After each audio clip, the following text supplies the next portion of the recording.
The soft bulbs strung along the ceiling kept glowing after everyone left, casting warm circles on the polished concrete floor. Paper napkins curled at their edges near the demo stations. A single-slide smart scale in deep blue still hummed on the big monitor like a lighthouse that had outlived its storm. I stood in my blue dress with my name badge slightly crooked, listening to the air conditioner breathe and the building settle. The elevator bell chimed down the hall. Footsteps. Not my father's sure stride, not my mother's brisk heels, just the custodian's cart rolling past. I gathered champagne flutes that still smelled faintly of peach and dryness, setting them in careful rows by the sink. My phone sat face down on the reception desk, a small black square against a stack of brochures. I hadn't looked at it in an hour. I was saving myself the sting I knew was waiting there. In the reflection of the office window, I saw only myself, hair pinned back, too tight, shoulders set a familiar stranger who had worked 4 years for this one night. I turned the phone over anyway, hopeful like a fool, and the screen woke to a text from my mother. "We need to talk about profits. Your brother says he deserves a cut. Before I go on, tell me where you're listening from down in the comments." And if you've ever worked hard, only to be told you didn't deserve your own success, hit that like button and share this with someone who'll understand. Make sure you're subscribed so you don't miss what happens next. But to understand why that message felt like a match to a dry field, you need to know how the ground got this brittle in the first place. I grew up in a house where the walls wore white coats. Plaques lined the hallway frames gleamed, and every family photo seemed taken under fluorescent light. My father, Dr. Thomas Thompson, heart doctor. My mother, Dr. Sir. Judith Thompson, brain doctor.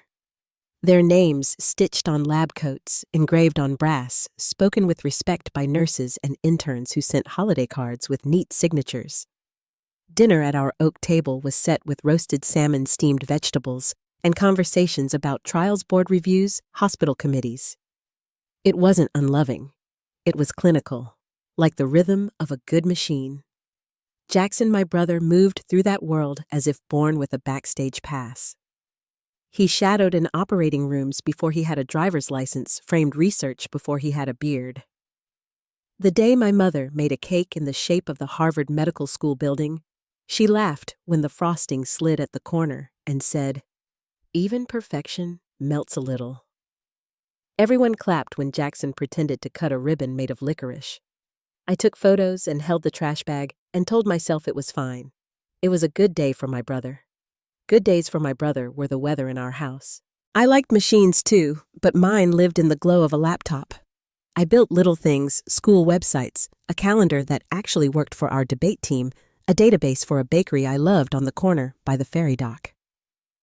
When I tried to explain what made the code beautiful, my father smiled and asked if the computer club offered extra credit in biology.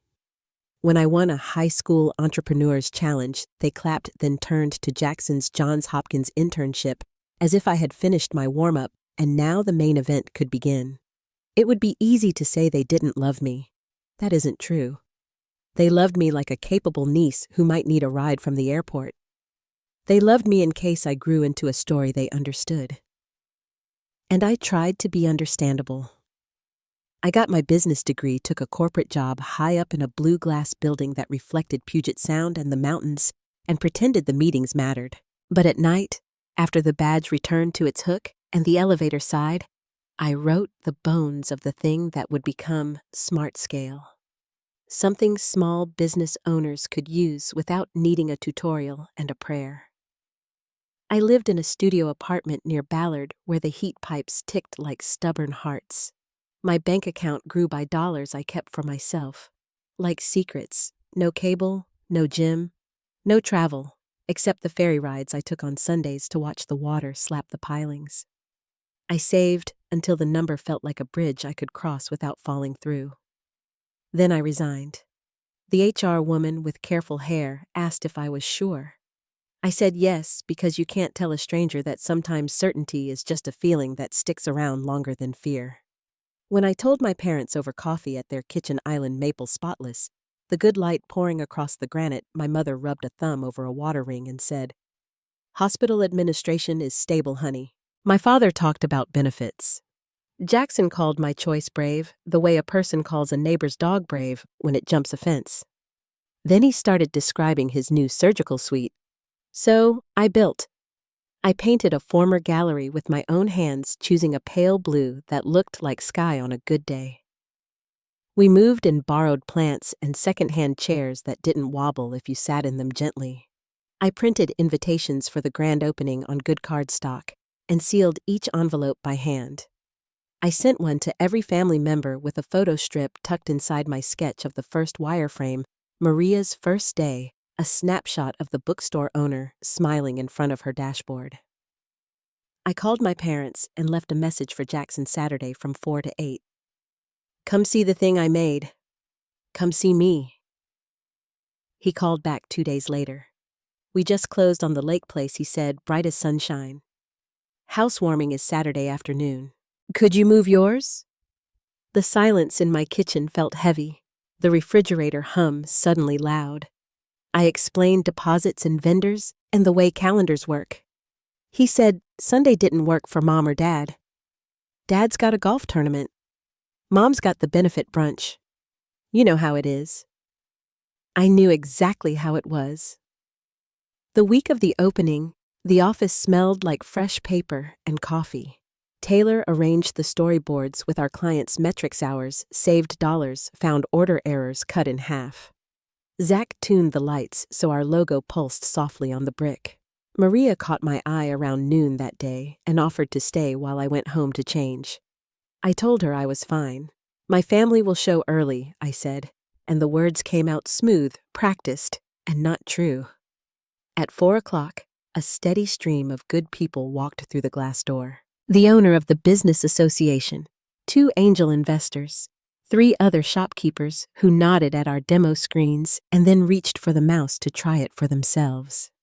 The room filled with the sound of conversation cutlery on small plates, the little gas people make when they realize a button does exactly what it says it will. I welcomed, explained, shook hands, watched the door every time it opened. 5:15 arrived like a bell. I stepped up to our makeshift stage, just a small platform with a blue runner, and I talked about why we built what we built. I talked about a bookstore owner who now had her evenings back, a cafe that stopped wasting food because forecasting finally made sense. People took notes. A few nodded. Maria stood at the edge of the crowd, and her look steadied me like a hand between my shoulder blades. Afterward, I answered questions and pointed to screens and markers and the bowl of pens with our logo that rolled toward the edge of the table like marbles on a ship deck. When a lull found me, I slipped behind the display and opened my phone. The first image on my feed was a deck at the lake house. My parents stood on either side of Jackson and Lisa, each holding a flute of champagne. The caption was careful and cheerful and full of hashtags. In the background, I counted aunts and uncles and cousins who had RSVP'd yes to me. I counted right into numbness. I locked the restroom door and pressed cold water to my face until the sting went away. When I returned, I smiled and thanked and nodded and wrote down 3 names of owners who asked me to call on Monday. The caterer stacked trays and the room emptied. At 8, the elevator swallowed the last guest and the door shut with the finality of a book closing. The office sounded different after that, as if the building had exhaled. I moved slowly, collecting plates and folding linen sliding chairs back to their exact places. My badge caught on a string light and tugged it from its hook, and the bulb swung in a small arc like a metronome that forgot the song. The sink hissed. The night outside pressed its forehead to the glass. In the distance beyond the row of old brick buildings, the ferry's horn lifted once and fell. I wiped the counter again, though it did not need it. I straightened the stack of notebooks, though no one would see them until morning. I turned my phone over like a coin to see which side would land up this time. We need to talk about profits. Your brother says he deserves a cut. A small sound left my throat, nothing like a sob, closer to a laugh that had forgotten its joke. I read the line again slowly, like a diagnosis spelled out on thick paper. Profits. Deserves. Cut. The words stood in neat little shoes, tidy as a parade. There was no apology for the empty space they left today. No question mark. I pulled a chair to the window and sat with my hands flat on my knees, the way I used to sit during piano lessons when the teacher wanted my posture right. Across the courtyard, another floor stayed lit, a law office maybe, or an architect's firm that believed in late nights. A man took off his jacket and draped it across the back of his chair. He looked like any man who had spent too much of his life saying yes to other people's wants. My phone vibrated again on the desk, skittering an inch toward the edge. A second message stacked itself beneath the first Sunday dinner. 6 o'clock, Dad's grilling, like the world remained reasonable, like schedules and steaks, and family meant the same thing they meant last year. The room was very quiet.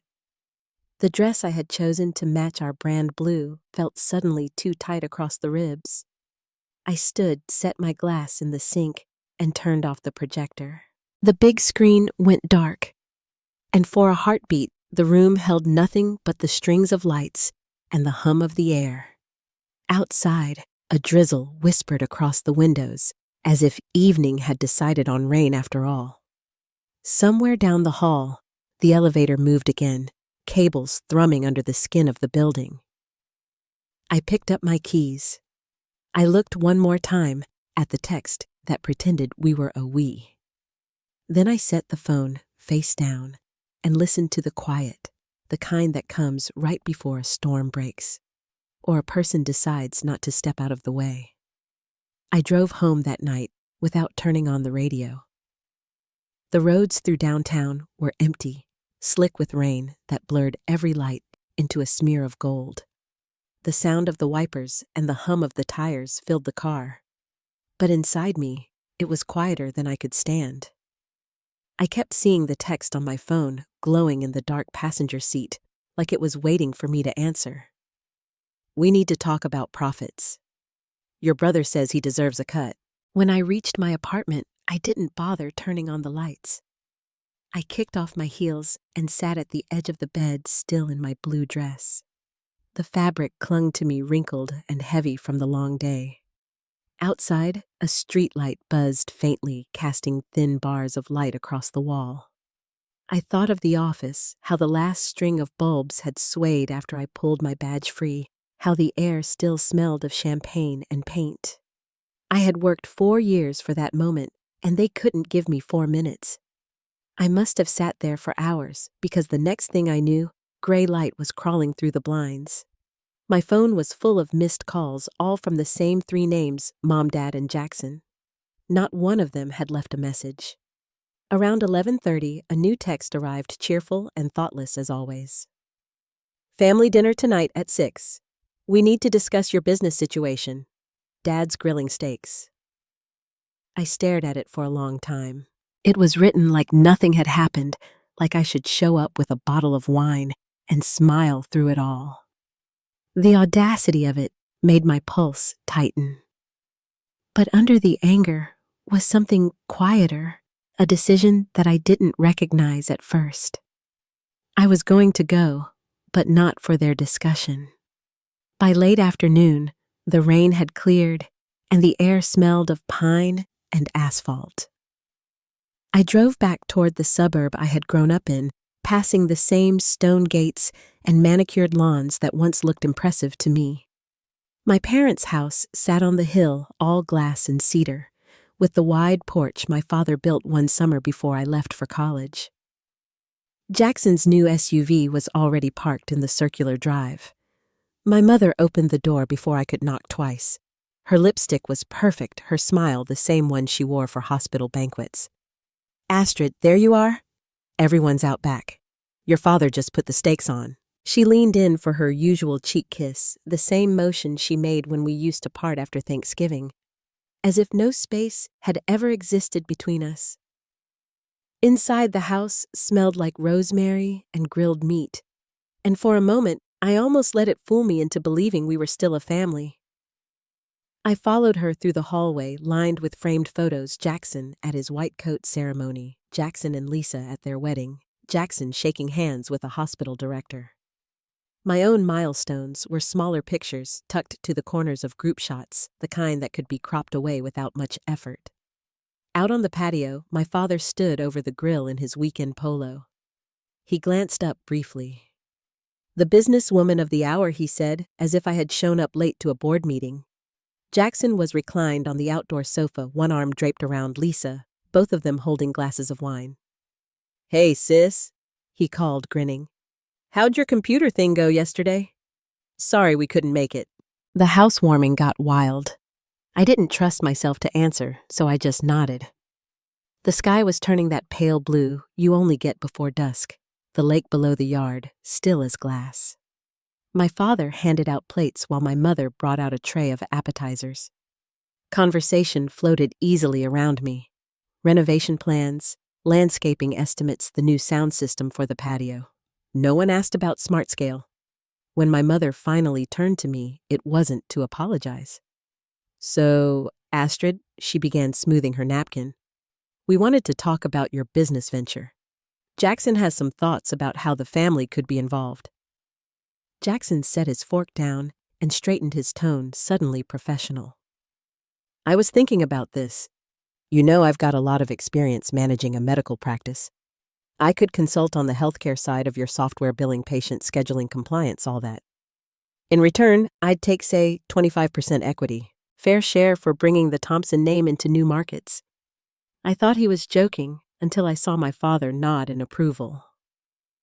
"Your brother has excellent connections, Astrid. Those referrals alone would be worth the stake. And of course, your mother and I could help you with presentation coaching. It's important that you project authority in business circles." For a long moment, the sound of the grill was the only thing that moved the air. The smell of seared steak, the hiss of fat hitting flame, it all felt unreal. Finally, I set my fork down beside my plate. "Let me make sure I understand," I said quietly. "You want 25% of my company, which I built with my own savings in exchange for advice and the privilege of using our last name." My father's expression hardened. "Don't be dramatic. We're trying to help you succeed." "Family supports family. Family supports family," I repeated.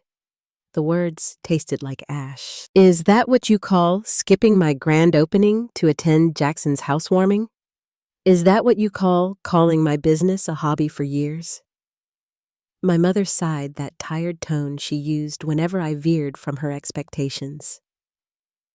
"Sweetheart, we had a prior commitment. You can't expect everyone to drop everything, and we've always supported your interests." "My interests," I said, my voice rising before I could stop it. "SmartScale is not a hobby. It's my company, my life. I've sacrificed everything for it while you laughed behind my back." Jackson leaned back in his chair, smirking. "Here we go again with the victim routine. Look, I'm offering valuable expertise. Most startups would kill for this kind of guidance. Most startups don't have family members who ignored them until they made money," I said. "And they don't have brothers who think a degree gives them the right to claim what they didn't build." The table fell silent, except for the crackle of the grill. My father's jaw flexed. "Now you're being ungrateful. Everything we've done has been for your benefit." "What have you done for SmartScale?" "Dad," I asked, meeting his eyes. "What money did you invest? What connections did you share? What encouragement did you ever give me?" No one answered. My mother shifted in her chair, setting her wine glass down too quickly. "Astrid, Maybe we should talk about this later when things are calmer. That's exactly the problem, I said, standing. You only want to talk when it suits you. The rest of the time, you pretend I don't exist. Well, I'm done pretending. There will be no family equity, no consulting deals, and no profit sharing. Smart Scale is 100% mine. I turned toward the house. Behind me, chairs scraped the deck. My father called something about being immature. My mother said my name the way people say it when they're trying to hold on to their own composure. Jackson's voice carried above them all. You'll regret this when you realize how much you still need us. I didn't answer. The air smelled of smoke and rosemary and the sharp scent of burnt sugar where the sauce had spilled. Inside the house, I caught a glimpse of the family photos again, gleaming in their frames. I paused just long enough to look at the last one in the line, Jackson's wedding portrait, my parents standing beside him proud and certain. Then I walked out the front door into the cooling evening. The drive home was nothing like the night before. There were no tears this time, no trembling hands. The road felt solid under the tires, the city lights steady instead of blurred. I rolled down the window and let the wind fill the car. For the first time in years, I felt something close to lightness, like I had set down a weight I didn't know I was carrying. At home, I poured a glass of water and sat by the window, watching the rain start again.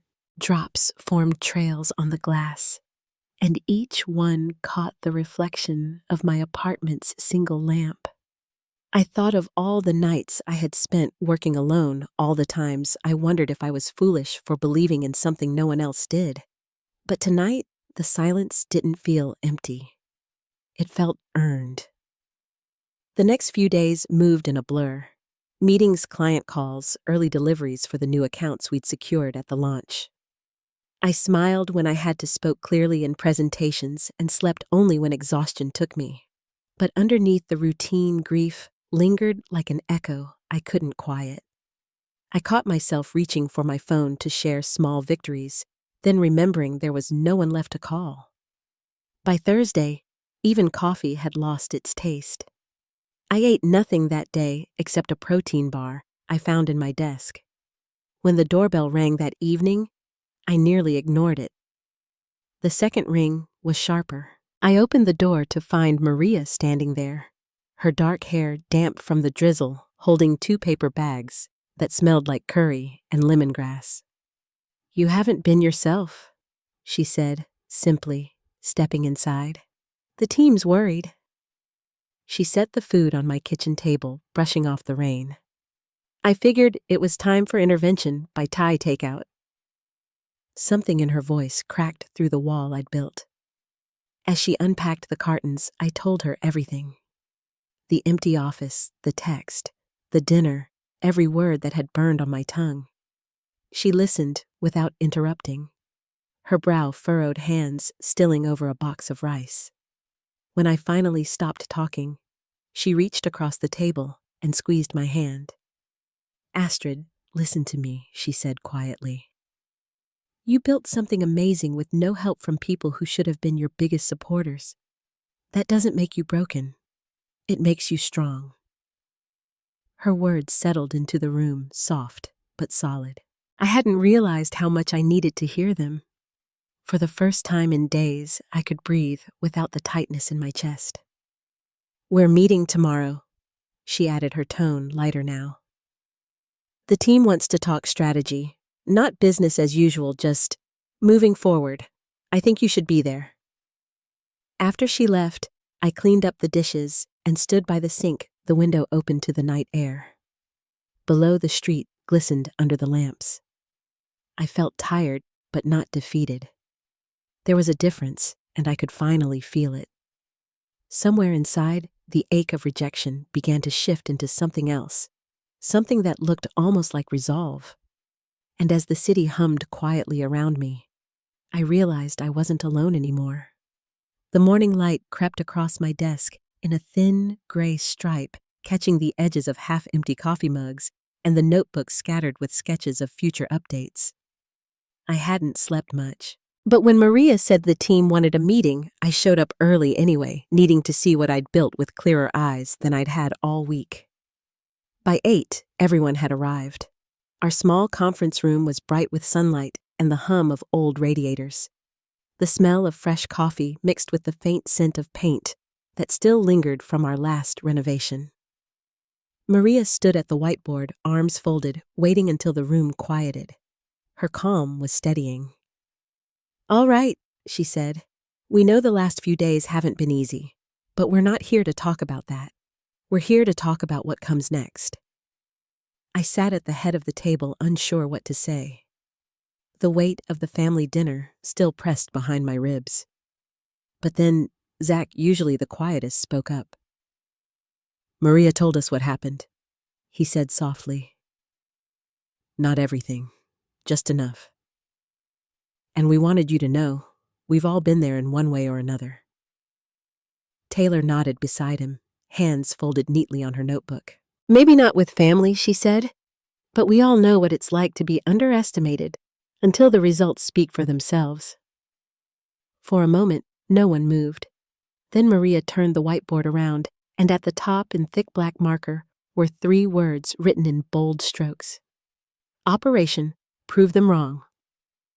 I laughed quietly, the sound half surprise and half relief. "That's subtle," I said. Taylor smiled. "We figured direct was best." They began listing ideas, client outreach, feature development, potential investors we hadn't approached before. The energy in the room was contagious, different from anything we'd felt before. The heaviness that had hung over us since the grand opening began to dissolve into something stronger. As we spoke, I realized how much of myself I had poured into this company, but also how much of it now belonged to everyone sitting at that table. They believed in SmartScale, not because they had to, but because it meant something to them too. By noon, the whiteboard was full. Arrows and numbers, names of potential clients, short notes about interface updates, new sectors to target. Maria tapped her marker against one name near the top, West Coast Ventures. "They passed last year," she said, "but that was before we had real numbers. Before the launch." She looked at me. "You ready to try again?" Something in her tone felt like a challenge, but a gentle one. I thought of my parents' voices, of Jackson's smug certainty that I couldn't do it without them. The memory burned clean this time, not bitter, but motivating. "Yes," I said, "let's do it." We spent the afternoon shaping the presentation. Taylor refined the slides, while Zach built a short live demo that ran smoother than anything we'd shown before. Maria handled the logistics, reaching out to contacts she trusted until we secured a meeting slot later that week. When the email confirmation came through, I stared at the screen for a long time. West Coast Ventures wasn't just any investor. They were the kind of firm that could turn a promising startup into a national company, the kind that made headlines. The night before the meeting, I stayed at the office late, reviewing every slide, every detail. Around 10, Maria stopped by my desk with her coat on and a cup of tea. "You're ready," she said simply. "I want to make sure," I replied. "You already are." She smiled, and the warmth in her voice reminded me how rare it was to be believed in without conditions. When she left, I sat alone in the dim light, listening to the city sounds through the cracked window, the low hum of traffic, the faint whistle of wind against the glass. I didn't feel nervous, just steady. The next morning, we met in the building lobby. Everyone had dressed a little sharper than usual, even Zach, who had traded his usual hoodie for a collared shirt. Maria gave me a quiet nod as the elevator doors closed. The short ride to the 22nd floor felt longer than it should have. The meeting room at West Coast Ventures overlooked the harbor, sunlight flashing across the water. 3 partners sat at the far end of the table, their expressions neutral but curious. I began the presentation, voice-clear, movements measured. The slides glowed behind me, growth charts, testimonials, revenue projections. Maria handled the technical questions, Zach walked them through the live demo, and Taylor outlined our client retention numbers. When the senior partner, a woman named Amara Washington, leaned forward, I braced for critique. Instead, she smiled slightly. "What impresses me isn't just the software," she said. "It's the way you've built this company. Lean, efficient, and disciplined. Most founders can't do that." Her words settled in me like sunlight through glass. I answered her follow-up questions calmly, explaining how every dollar had come from personal savings and early client revenue. She nodded thoughtfully. "No friends and family funding?" "Just savings," I said. "Then you already understand the kind of focus we look for." 2 days later, Maria burst into my office with the news. West Coast Ventures had offered $1.5 million in funding for a 15% stake. I reread the email 3 times, barely believing it. The valuation was higher than we'd dared to hope for. We gathered that evening at a small restaurant downtown, one of our clients' places to celebrate. The owner sent out a round of champagne on the house. The laughter that filled the table wasn't loud, but it was real. When Maria raised her glass, her eyes met mine. "To smart scale," she said, "and to never waiting for permission again." In the months that followed, everything moved fast. We expanded into a larger office, still in the same building, but with windows that caught more light. I hired new developers, designers, and a second marketing specialist named Evan Parker, 32, quiet, thoughtful, and patient in a way that balanced our fast pace. The character Bible grew, though none of us called it that. We were just people who had chosen to build something together. By the end of the 3rd month, we'd gone from 8 clients to nearly 50. Our software earned a feature in Small Business Monthly, and within a week, our inbox overflowed with inquiries. I worked 12-hour days, but it didn't feel like the lonely grind of those early years. Now the exhaustion came with pride. Sometimes late in the evenings, when the office had emptied, I would stand by the window, watching the lights of the city spread out below. I thought about my family less often now, but when I did, it wasn't with anger. It was curiosity, wondering if they ever thought about that night, if they realized that their absence had pushed me exactly where I needed to go. Then one afternoon, 9 months after the launch, our receptionist buzzed my office. "There's someone here to see you," she said. "Says he's your brother." For a moment, I couldn't speak. "Send him in," I finally said. Jackson walked in wearing his hospital ID badge, the same confident posture I remembered from childhood. He looked around the office, taking in the glass walls, the quiet hum of conversation from the outer desks. "Your office is impressive," he said. The receptionist almost didn't let me in. "We have security protocols," I replied, keeping my tone even. "What brings you here?" He hesitated before sitting down. "I saw the article in Seattle Business Insider.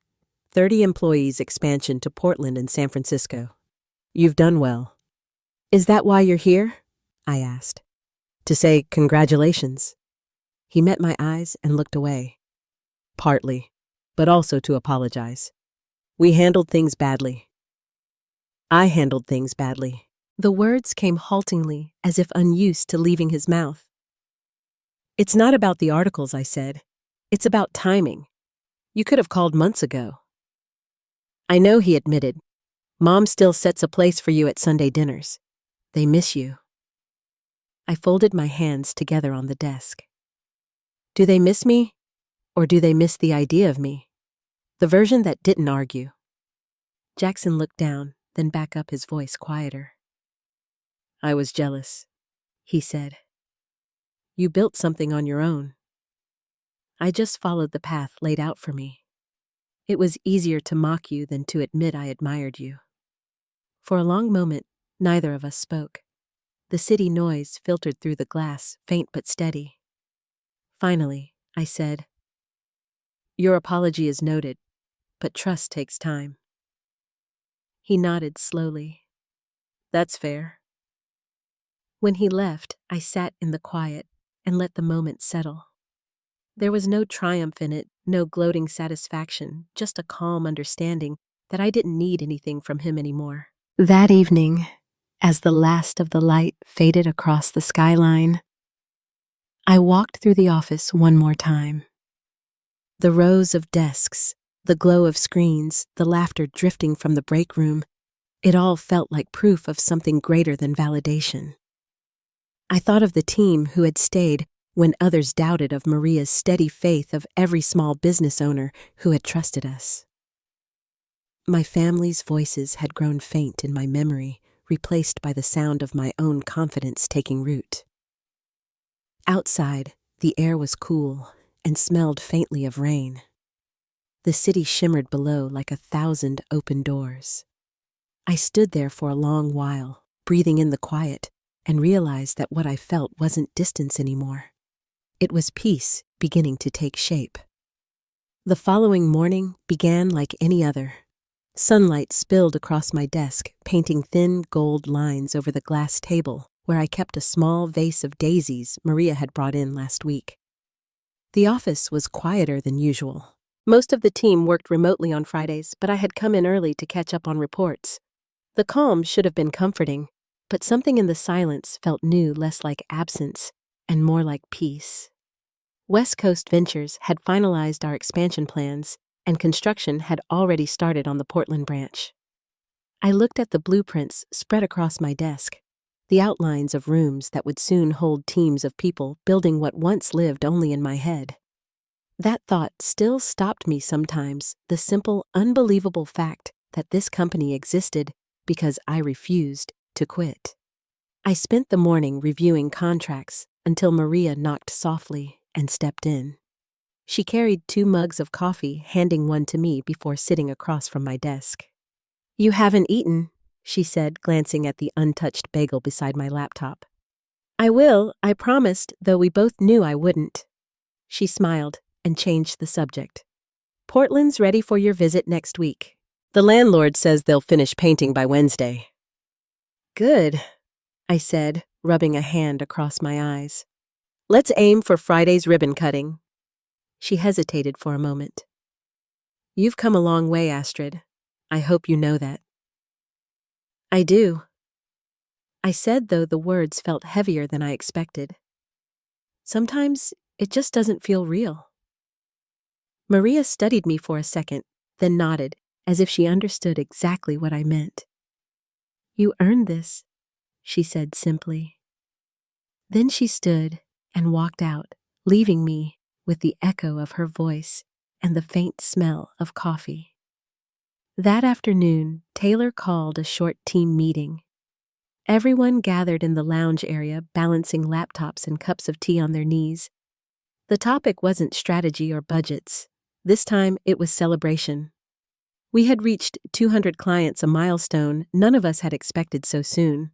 Someone had brought cupcakes. Someone else opened a bottle of sparkling cider. The laughter came easily, rising and falling through the room. When the applause faded, I looked around at the faces of my team. Their small gestures, the quiet pride in their eyes, and realized that this was the family I'd spent years searching for. The kind that didn't measure love in conditions or percentages. Later that evening, after everyone left, I walked the length of the office alone. The floors gleamed in the lamplight, and the smell of sugar and paper hung in the air. Through the glass walls, I could see the city lights stretching toward the water. The skyline shimmered faintly the way it does when mist is rolling in from the sound. I remembered the last words I'd said to my brother.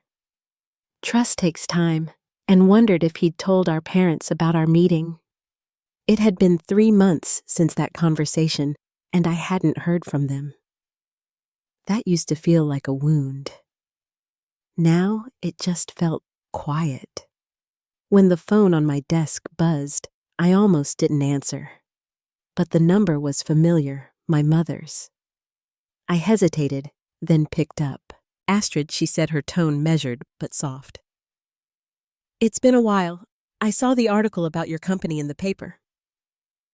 "Yes," I said. "It's been busy." "I can imagine," she replied. "Your father and I are proud." "Truly."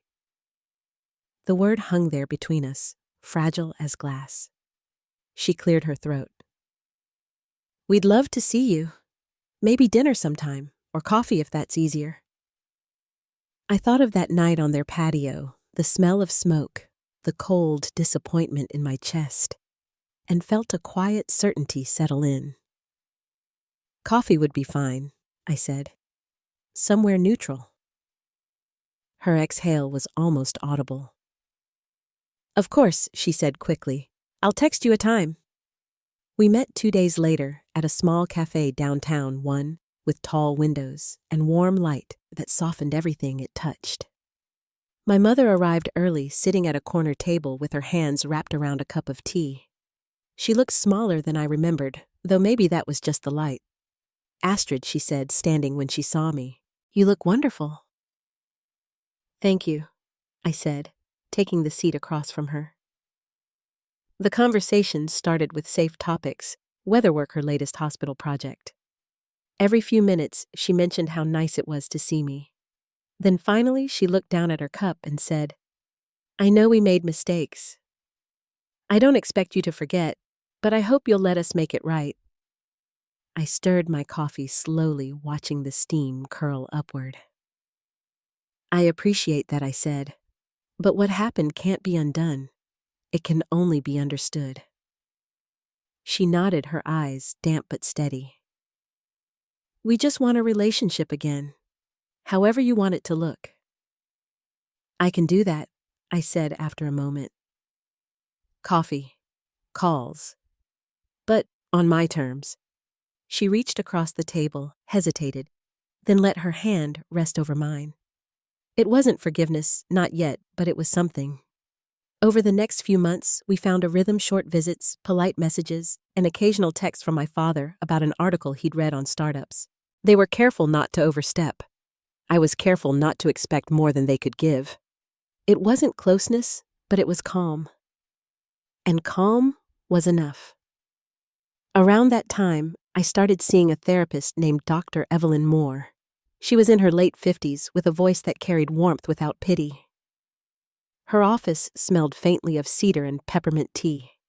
The first time I sat on her couch, she asked what brought me there. "I built a company," I said, "but I don't know how to stop feeling like I still have to prove myself." She smiled slightly, folding her hands in her lap. "Families often assign roles," she said. "When you stepped outside the one they wrote for you, it disrupted their entire system. That disruption isn't your fault, but healing it inside yourself will take time." Her words stayed with me long after I left. They made sense of so many moments that had never made sense before. Each week, we talked about boundaries, guilt, and the slow work of rebuilding identity. It wasn't dramatic, just steady, a quiet realignment that began to feel like freedom. Outside of therapy, life moved forward.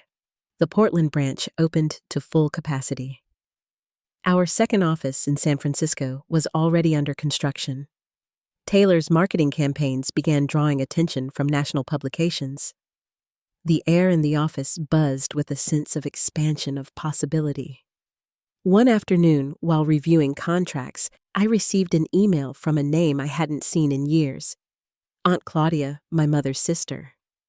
She had read about SmartScale and wanted to meet. I remembered her faintly from childhood gatherings, always the one who brought handmade gifts and left before dessert. We met a week later at her home, a modest 2-story with climbing roses over the porch railing. She greeted me with a hug that felt genuine, not rehearsed. Over dinner, she told me how she had once faced the same kind of doubt from their family when she started her accounting firm. "They never believed a woman could run a business," she said, "but I did it anyway." She looked at me across the table, her eyes kind. "You remind me of that version of myself, the one who didn't ask for permission." We talked for hours, and by the end of the night, it felt like I had gained something I didn't know I'd been missing: a family member who understood without explanation. Weeks turned into months. The company continued to grow, but my focus began to shift from expansion to meaning.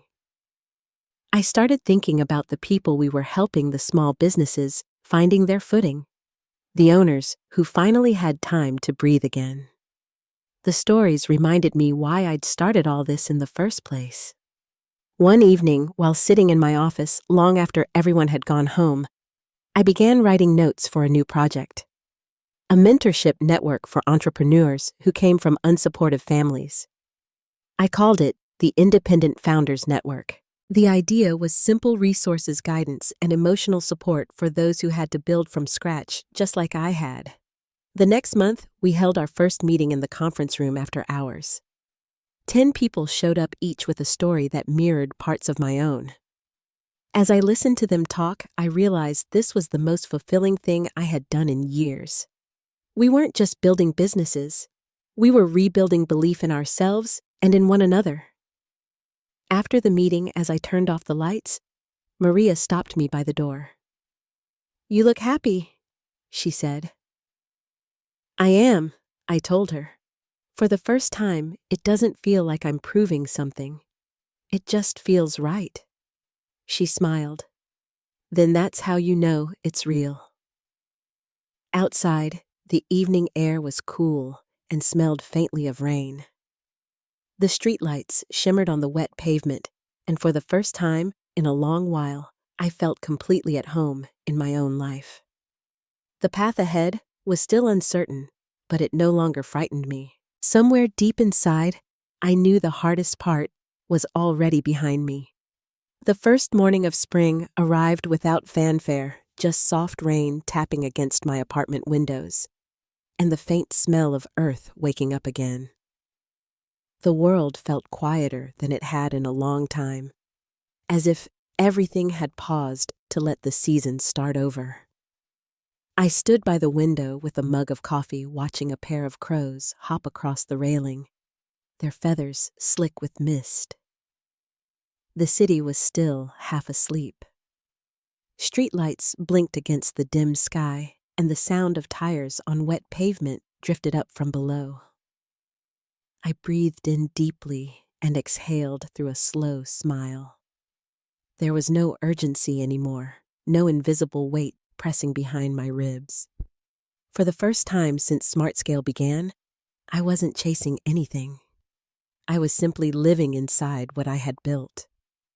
By 8, I was at the office. The space felt different now, bigger, brighter, humming with quiet purpose. Our team had grown to 30 full-time employees, yet the energy remained grounded, almost familial.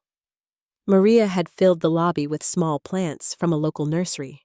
Taylor had arranged photos of our clients on the main wall, each one a small business owner smiling beside their storefront. Beneath every photo was a single line, "Because one idea can change everything." Maria waved from her desk when I walked in. "Morning, boss," she said, half teasing as always. "Morning," I replied, setting my umbrella in the corner. "How's the Portland team doing?" "They're already running client demos," she said. "Evan's sending over reports later today." "We're ahead of schedule for once." I laughed softly, remembering the early days when we'd celebrated just keeping the servers from crashing. "Ahead of schedule," I repeated. I could get used to that. We spent the next few hours moving through meetings, updates, and small victories. Zach stopped by to show me a new feature. He'd developed an intuitive dashboard for restaurant owners, and Taylor shared mock-ups for our next campaign. The rhythm of it all was calm, familiar, steady. Nothing extraordinary, yet exactly what I had once dreamed of. Near lunchtime, Maria leaned in through my open office door. "You've got a visitor?" she said quietly. "He said you'd know who he was." Jackson stood in the hallway holding a paper bag that smelled faintly of cinnamon. He looked nervous, but not uncomfortable. "I brought pastries," he said, lifting the bag slightly. "And if you'll let me an apology that doesn't come with conditions." I gestured for him to come in. We sat across from each other at the small table by the window. The rain had stopped, leaving faint streaks on the glass. He opened the bag and placed 2 pastries on napkins still warm, dusted with sugar. I know it's late, he said, but I needed to say it anyway. I'm sorry for not showing up when it mattered. You deserved better than that. His voice was quiet but steady. I studied his face, the same confident brother who once filled every room, now careful with his words, humbled by time. Thank you, I said. That means more than you think. He nodded, then smiled a little. Mom and Dad wanted me to ask if you'd come to dinner this weekend. No business talk, no negotiations. Just dinner. I hesitated, letting the thought settle. Dinner's fine, I said finally, as long as everyone understands the rules. Boundaries? He said, almost laughing. Yeah, I remember. When he left, I looked out the window again. The clouds had begun to part, sunlight spilling through in soft streaks. Forgiveness didn't feel dramatic. It felt like clean air after a long storm. It wasn't about erasing what had happened. It was about releasing the need for it to hurt. Saturday came quietly. My parents' house looked the same, cedar siding, blooming azaleas along the path. But the air inside felt different. My mother met me at the door, hands clasped nervously. You look beautiful, she said, and this time I believe she meant it. My father greeted me with a careful nod, then surprised me with a simple sentence. We're proud of you, Astrid. No explanations, no comparisons, just words. Dinner was easy, almost ordinary. We talked about the new office, Jackson's hospital work, and Aunt Claudia's latest vacation. No one mentioned the past. The silence that once felt suffocating was now peaceful. When I left, my mother hugged me tightly, whispering, I hope we can keep doing this. Driving home, the city lights shimmered in the dark windshield, blurring slightly as rain began again. I turned off the radio and let the rhythm of the drops guide me home. Weeks later, SmartScale hosted its first anniversary gala at a downtown community center. It wasn't a grand event, no photographers, no fanfare. Just clients, team members, and friends sharing food, laughter, and stories about how far we'd come. I gave a short speech, though it hardly felt like one. I used to think success was about being seen. I said, my voice steady over the gentle clinking of glasses. Now I know it's about seeing others, really seeing them, and helping them build something they can stand on. Applause rippled through the room, but the moment that moved me most came later when a woman approached me near the exit. She introduced herself as Linda Marshall, owner of a small bookstore that had once been on the brink of closing. I just wanted to say thank you, she said, her eyes glistening. SmartScale saved my husband's dream after he passed. I think he'd be proud if he could see what you helped me do. Her words caught somewhere deep inside me, gentler than grief, but stronger than pride. That night, back at the office, I read her message again in my inbox and realized that every tear, every lonely night had led to this, to something that mattered beyond me. In the months that followed, the Independent Founders Network grew into a thriving community. We hosted workshops, mentorship circles, and late-night calls where people shared stories of perseverance. Some were young, others were starting over after entire careers. Every time I stood in front of that room, I recognized pieces of myself in their faces, the uncertainty, the hope, the quiet determination to be more than what others expected. One evening, after a particularly full session, Maria lingered as I packed up the projector. Do you ever miss them? She asked softly. My family. I thought about it, sometimes, but not in the way I used to. I think I miss who I hoped they'd be. She smiled sadly. And now I said, I'm grateful for what they weren't. It forced me to become who I am. We locked up the office and stepped out into the warm night. The city buzzed faintly around us, but the air carried a kind of stillness that only comes when you know you've done enough for the day. Later, alone in my apartment, I sat on the balcony with a glass of tea. Below, the streetlights flickered against the wet pavement, and the faint scent of jasmine drifted up from someone's garden. Across the courtyard, a family's laughter floated through an open window, soft, ordinary human. I smiled. Peace, I realize, doesn't arrive like a celebration. It slips in quietly when you stop waiting for someone else to hand it to you. It's the space between regret and forgiveness where you finally decide to rest. The rain began again, light as breath brushing across the balcony rail. I let it fall on my hands and didn't move for a long time. If this story spoke to you, tell me where you're listening from down in the comments. I'd love to know. And if you've ever built your peace from the pieces others left behind, share it. Someone out there might need to hear that it's possible. Thank you for spending this time with me. And remember, the quiet kind of strength, the one that doesn't ask to be seen, is often the kind that lasts.